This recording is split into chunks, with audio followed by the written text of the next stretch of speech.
Hello everyone, welcome to the third part of our 5-part Everquest2 series. Today I'm going to show you just a quick introduction to harvesting, collections, and doing trade skills. So here we are with the character I made, and I'm out in a place called Oak Mist Forest, and here, as well as any other starting area, you can find a person that's harvesting and collections NPC. You click on them. Well met.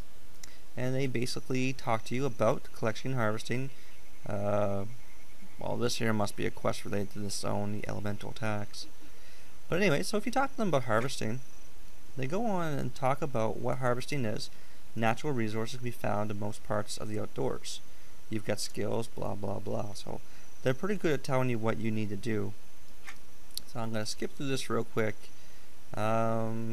Talks about the basic building blocks of trade skills, which we're going to get into in a few minutes.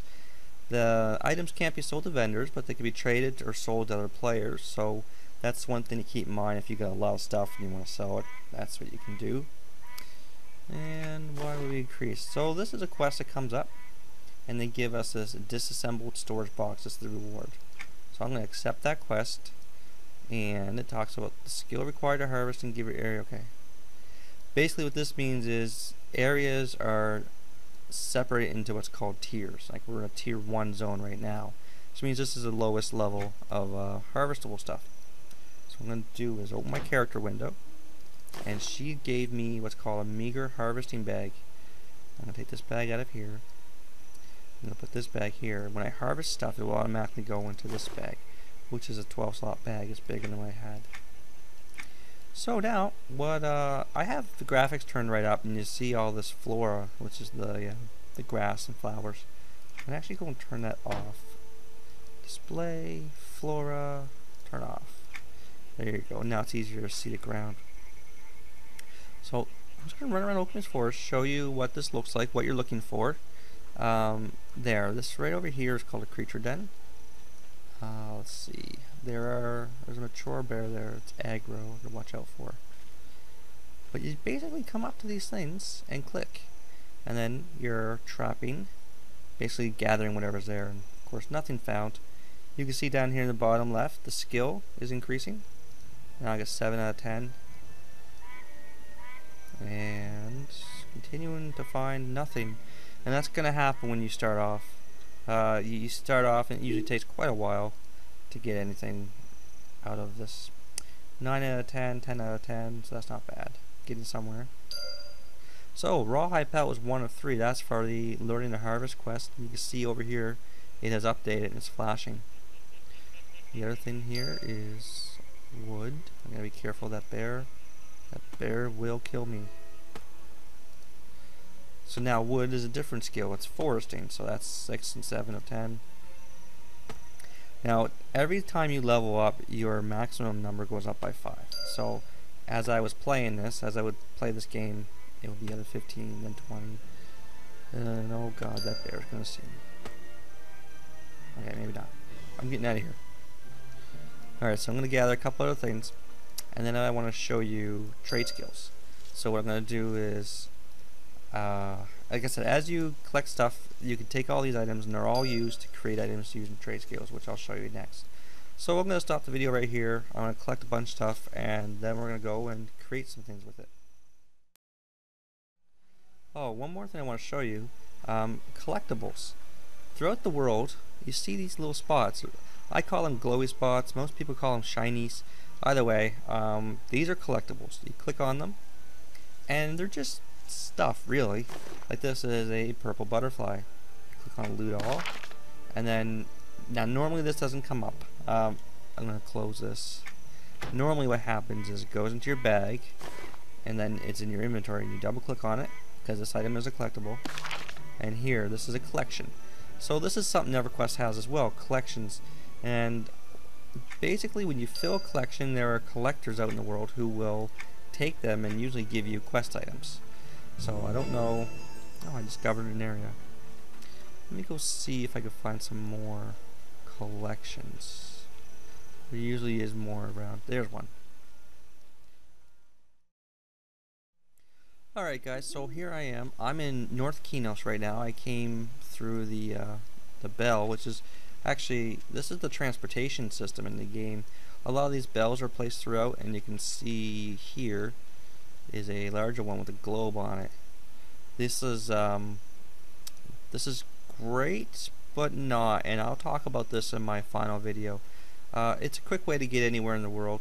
However, I feel that it takes a little bit away from the way the game used to be, which, like I said, I'll discuss in my final video. But this is how I get around so quick. So I'm in Kinos, which is one of the main towns, and I'm in North Kinos.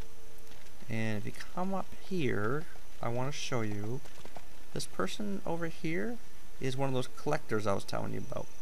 So you can talk to this person. Hello. And they'll basically tell you, well, they would like to journey the world and all this, and you can give them collections. So they'll take basically anything, and they have stuff they can give you as rewards. So as you collect things, you can keep in mind, you can come here, or there's other places in the world. You don't have to come here. And then you can turn in collections. Now this here is an example of what's called Frostfell. This is one of the world events. Every year they have Frostfell, which is the same as Christmas, and they have that within game with a series of quests, and they decorate the place up for Christmas and everything like that. It's always a changing world, and they always keep up to date with seasons and other events. You definitely have a good time, and there's lots of quests and things to do. Alright, so as I was saying, just so you know, I had to change my screen resolution for the video. But as I was saying, in Everquest you can do trade skills, and this building I'm looking at here is a place called the Ironforge Exchange. This is a group, a faction in the game called the Ironforge Exchange, and these are the guys who you can talk to about trade skills. If you're a good character, if you're an evil character, there's another place you gotta go to. But in here, this is a place where there's lots of crafting places. There's a stove where you can cook. There's a chemistry place where you can do your alchemy and potions. You can do stuff at the forge here. So what I'm going to do, I've got some stuff. I've got some more items now here I've collected, and I've got a little bit of money to buy some fuel. So everything takes fuel. It takes either coal, filament, takes candle for some things, incense for others. So I'm going to grab a little bit of each. I'm going to take some water too, because you need some of that to make your cooking stuff.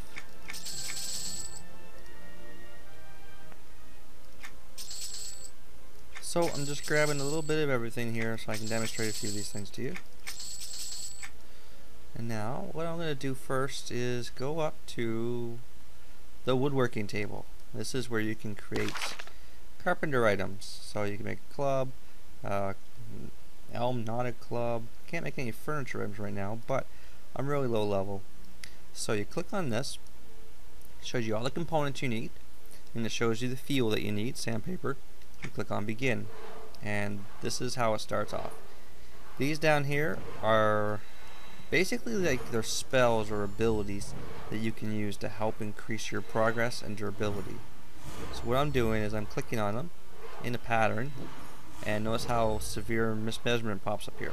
I click on that one first, it goes green. It means I countered that event. And you basically want to keep this up until you make the item. First three items are durability. These ones here increase the progress. But what you want to watch for is here, and you want to keep doing this. So this is how you do trade skills in Everquest. There's a lot more to it. There's definitely a lot of trade skills. There's carpentry, woodworking. You could do provisioning, which is making food. You can do tailoring and become an armor smith. You can become a weaponsmith. You can do scholars, sage work, making spells, making potions, things like that. So there's definitely a lot of options, and there's lots and lots of recipes and quests in this game for trade skills. But this is how you do it. You come to these places. You can even get these in your house later on if you want. So I'm not going to show too much. This isn't really meant to be a tutorial video. It's more of an introduction. Just as another example of some other trade skills. I will just pop this open, and you can see as you move your mouse pointer over something, you'll see the recipes come up, and you see what's in red. That means I don't have those components, so I can't make that. But this one here I can make. So I'll make this just for to end the video off. And that's it. So the main thing I want to show this video was the collections, harvesting, and trade skills. My next video, which is going to be my second last video, is going to show off housing and house items. And then I'm going to put up a video of my thoughts and opinions in this game, what I like, what I don't like, and then I'm going to move on to a new game. So I want to thank you guys for watching. Like the video, subscribe to my channel. I'm going to have a lot more games. I'm probably going to be putting out more than one game a week. I know at first I said 5 games or 5 videos one day a week, but I might try to get 2 or 3 games out beforehand. So like the video, subscribe, and let me know what you think. Also check out my other channel. I'll put a link up there right now for you guys to check, and tell me what you think of that. There's let's play videos of Skyrim and some other games I play. So thanks for watching.